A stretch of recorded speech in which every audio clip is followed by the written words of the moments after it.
Our first discussion for the day, and it is centering on the Academic Staff Union of University, the Bauchi Zone, which has condemned the appointment of new governing boards in the Federal Tertiary Institution, demanding the restatement of previously dissolved members.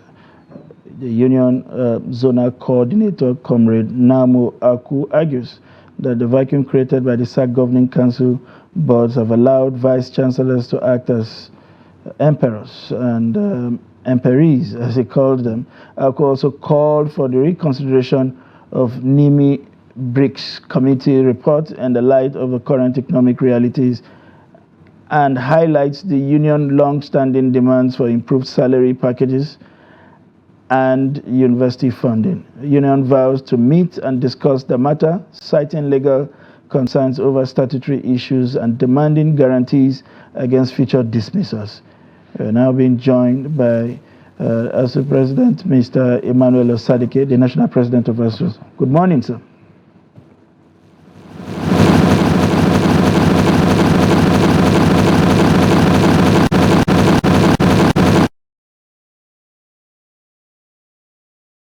We're just going to take a moment to sort out some of the technical issues we have with Professor Osadike's audio. We'll be back in just a moment. Please stick around. Are you interested in the latest news and developments in Nigerian politics, policy, governance, and other critical national issues? Look no further than Daily Politics on Trust TV. Our panel of experts and key people in government provide in-depth analysis and commentary on the biggest stories in Nigerian politics. And 33.3 million Nigerians are suffering from multidimensional poverty. It's a much calmer Buhari than the Buhari who was in the khaki uniform. Naira to Naira X rate is higher anywhere in the world. The Naira is higher than dollar exchange rate. So you want to... Since central bank governor you're doing, you must do it fast. The number of casualties we have had, we shouldn't have had. Security, as far as Nigeria is concerned, we have wronged. From the inner workings of government to the... All right, we're back, and I'm sure we have sorted that audio with the National President of ASUU, Professor Osadike. Good morning, sir. Good morning. Good morning, Prof. It's good to get you back on our programs again this morning. Thank you very much. Thank you, Prof. We saw the protest there by your Bauchi zone of the union, you know, bringing up issues, particularly with the recent appointments of board chairs. What exactly are the issues with this appointment? Can you kindly enlighten Nigerians more? Thank you very much. Our issue with it is that councils, we're in a democratic setup where we obey the laws. The councils were statutorily appointed for 4 years tenure. But midway in their tenure, a new president came in and dissolved all of them without any reason. Meanwhile, the law is very clear. You cannot dissolve them. They said they committed infractions. But you just dissolve them politically. And I don't think that is healthy for our system. And that's what we're talking about. It's not about individual. We're talking about the system. Because we should obey the law. Just like the law said the tenure of a president of a country is 4 years. Nobody can come in and say, no, you serve 2. The law also said in law, the council of a university have a tenure of 4 years. You can't political we're not obeying the rule. So we are saying, let's obey the rule. Yeah, and Prof. That's all. Yeah, and Prof, beyond just obeying the rules, you also have an issue with the pedigree of the people selected to the governing councils. Why is that? Well, for now, we are also doing some check-up on the background, and we have found a number of things. If you look at one, somebody who was a governor somewhere, was jailed and served the tenure, and you are now a pro-chancellor. How does that sound to the world? I was like, we have many others we're also looking at, but when we are finished, we are going to address the press. When we are doing things in a country like Nigeria, we should do it properly. We have people who doesn't have any experience at all about what the university is because they are politicians. You appoint them as pro-chancellor. How would they run the system? People who are politicians who have lost their job, nothing to do again, you are looking for a job as if it's a political appointment. Council is about to a committee made up of technocrats, people who are strong, who have sourced for money for the university from all various angles. That is the idea. help to run the university with some background knowledge. But today we have council, we have people who have nothing, just politicians or religion leader. You just appoint them. On what basis? Prof, some Nigerians would also argue that some of the concerns you have raised about the pedigree of the current appointees also inherent in the boards that were dissolved. What would you say to that? That they were inherent in the last regime. That's right, yes.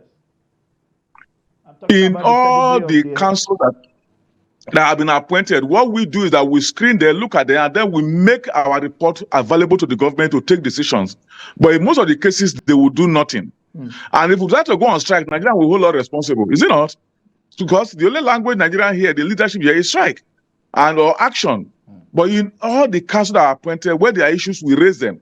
There was a particular year where we have a pro-chancellor in Ife who didn't even have an OND. And we raised the issue, and that government listed all that and removed him.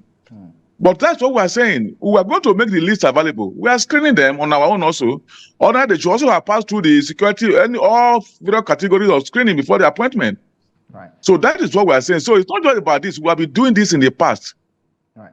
And Prof, let's talk about that ultimatum that you've talked about and what you want the federal government to do, because you've always had an outstanding issue, one outstanding issue or the other, from the fallout of that 2009 agreement. Where are we with what you're demanding right now? Because parents, students are feeling this sense of unease about what may come, because when ASUU threatens to go on strike, usually 9 times out of 10, that industrial action happens. So where are we with regards to the implementation of the Memorandum of Understanding, all of these several meetings that you've had with the government over the past few years, and what are you asking for right now? Well, we have a large number of issues that have been there since 2017. The first one is that we had an agreement with the government in 2009, and that agreement should be renegotiated every 3 years.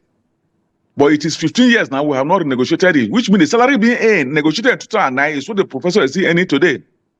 When you cross-check and compare our salary with all over the world, a professor in Nigeria at the bar earns less than $300 a month. Meanwhile, it's equivalent in that country, $15,000, $16,000, $20,000 a month. And that's why our colleagues are running away to all of, you can see, when you the Japan syndrome, people are running away. Is that healthy for our system? So that's what we said. And then in 2017, the government started negotiation with us.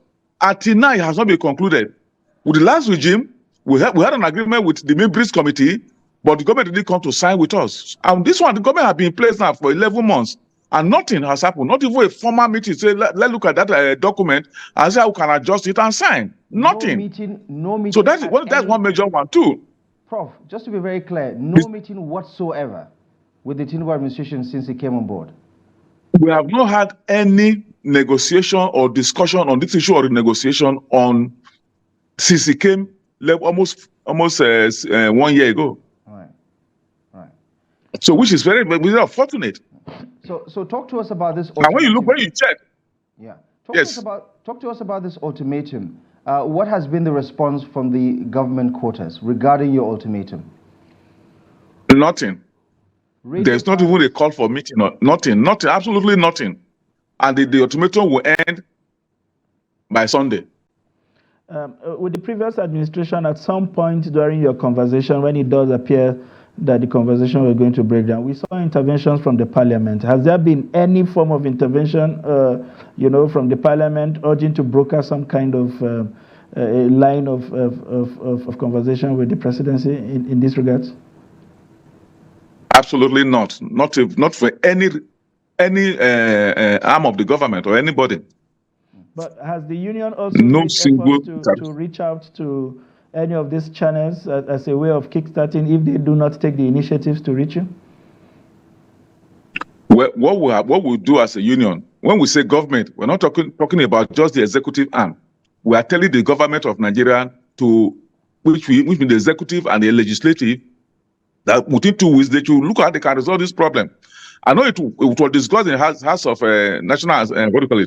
House of Representatives, but we need a proper action to be taken, and they still have 2 days. And Prof, talk to us about this ASUU's position on the student loan scheme. from inception, it was unpopular with the union. You were never on board. But in less than 48 hours, the portal goes live, and it does look like the federal government is targeting a good number of Nigerian students for this scheme. Where does ASUU stand in terms of not just providing criticism, but also objectively looking at, the glass half full version of this development? Thank you very much. We as a union of intellectuals, we look at things from all angles. This is the third time we are introducing this student loan scheme, and none has worked. Two, in other climes, let's take the US, where the scheme was introduced. The present administration of Biden, because of the hardship has brought on Americans, where you can easily get jobs, is such that the government is paying back those loans on behalf of those students. So how will it work in Nigeria when a graduate can stay 30 years without getting a job? That's our number one position. Number two is, how many students can 50 billion goes to? What will it do to the university system? What is 50 billion compared to the number of students you have? How many can have access to the 50? So let's assume you are giving them throughout their tenure, 5 years, you are giving them 1 million. Divide 50 billion by 1 million. How many students will you give? Will that loan go to? And to the condition that was set, that is still there, how many of the students can meet that condition? Three, the bureaucracy in Nigeria. You know what I mean? Bureaucracy, you apply today, might take you 1 year to get a result. So how would they get it? And finally, if the thing failed in the past, we need to be told what has changed. Because when you look at the law, it's a copy of the past, just adjusted. If it failed in the past without what are they telling us will make it different this time? All right, Prof. Two, how many Nigerians will be willing to sign as guarantor to a young man today going to take loan, knowing the situation of the country? How many people want to sign a guarantor? All right, Prof. Those are the questions we can ask. So at the end, the loan will still go to the children of the big, of the rich. Right. They will get it. They will collect the money. Since it's stress-free, the loan will still go to the children of the rich. All right, Prof. Two concerns around the position of ASUU. One would think that as a community of intellectuals, that ASUU would rather, be showing us with regards to an alternative to what will work, rather than just ask the government to throw away the baby and the bathwater. That's one. The second point, which is closely related, is the conversion by ASUU that if this money are made available, it will basically just see people abandon public schools to private school. If I get a loan and I think I will get value for my money, after all, I'm going to pay back the loan. Why would it matter where I choose to get education from, public or private? That's the concern of an average parent in Nigeria. Well, our own position is this, that loan, that 50 billion should be converted to grant for the children of the very poor. Those who earn 30,000 naira a month, 50,000 a month, that can easily be accelerated through their parents, should be, and those farmers in the villages that cannot pay 200, 500, 5 million money amount, it should come out to a grant for the poor, like some of us got when we were students. We're getting bursary. Now, let's talk about the private and public university. How much loan are you going to give to somebody who is in the university where the tuition fee is 12 million? How much are you going to give him? Which means the father is already very rich. I don't think how many of us, I've not seen 12 million in my life. How many people can, so you want somebody in the university where the school fee is 12 million, and the father is paying. You want to go and give that person a loan. It's what I said, giving to the children of the rich. This loan should go to those of the poor. Any person today who's in a private university, the parents are doing very well. Anybody, I can afford a private university. Any children who are in private universities, the parents are rich. Therefore, this loan, when converted to grant, should be for the children of the poor who cannot afford any other thing apart from the public school. Right. That's what we are saying. It's not about whether it's private or public. Right. For your child to be in a university where tuition fee is 12 million, you are a rich man. You don't need this loan. Right. Prof, according to the Managing Director and the Chief Executive Officer of the Nigeria Education Loan Fund, which will manage this particular scheme, 1.2 million students in federal universities, polytechnics, colleges of education, and technical colleges would benefit from the first phase. So it's safe to say, with regards to your concern about it going to the pockets of the rich, for instance, at least based on the federal government's position, the first phase of it will only cover federal tertiary institutions, universities, polytechnics, colleges of education, and the likes. Do you think that that is something you would accept at this moment? The first phase being only targeting public tertiary students. Let me say again that we are not in support of the loan. It should be a grant for the children of the very poor. Children of the very poor Nigerians. That's what we are saying. Whether they are in the federal universities or state university, it is the same thing. The federal and state are just the same. The only difference is the private. So the loan should be converted to grant. 50 million to a federal government is, if you can spend 92 million to support Hajj, as subsidy for Hajj, we don't know how much they have. They have not told how much they are giving to the pilgrims, those who go to pilgrimage. So if you compare, the rate should be about 92 also. That is 180. If you can give 180 billion as grant for people going for private religious program, but if you add the Muslim and the Christian, you get about 180 billion, and you are giving to people going for private Hajj, and you cannot give 50 million to our children who are suffering a tuition fee. How do you justify that as a country? If you can spend 200 billion to say you are feeding the children, to feed school feeding, which nobody sees, I have not seen it anywhere that you are doing school feeding, 200 billion. You can spend 200 billion to say you are feeding children in primary and secondary school, which you are not seeing. Why can't you give 50 billion as grants to these children? I mean, we have to be very careful. We have to be very objective as a people. If you can spend 13 trillion to construct a road from Lagos to Calabar, when there's already a road, and you cannot spend 30 trillion naira to construct a road, when there's already an existing road, there's air, there's a seaport, there's sea. You want to spend 30 trillion, and you cannot give 50 billion as grant to, then we are not treating our youth well. Yeah, Prof. In a week's time, the Tinubu administration would mark its first anniversary in charge of running the affairs of this country.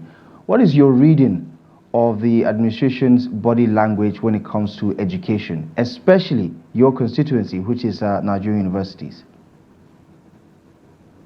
Well, what you can see, and it's clear to everybody, when this regime came in, tuition fee in Nigerian university was between 35 and 50, 60. That is what the university were charging, between 50 and 60,000 naira per annum.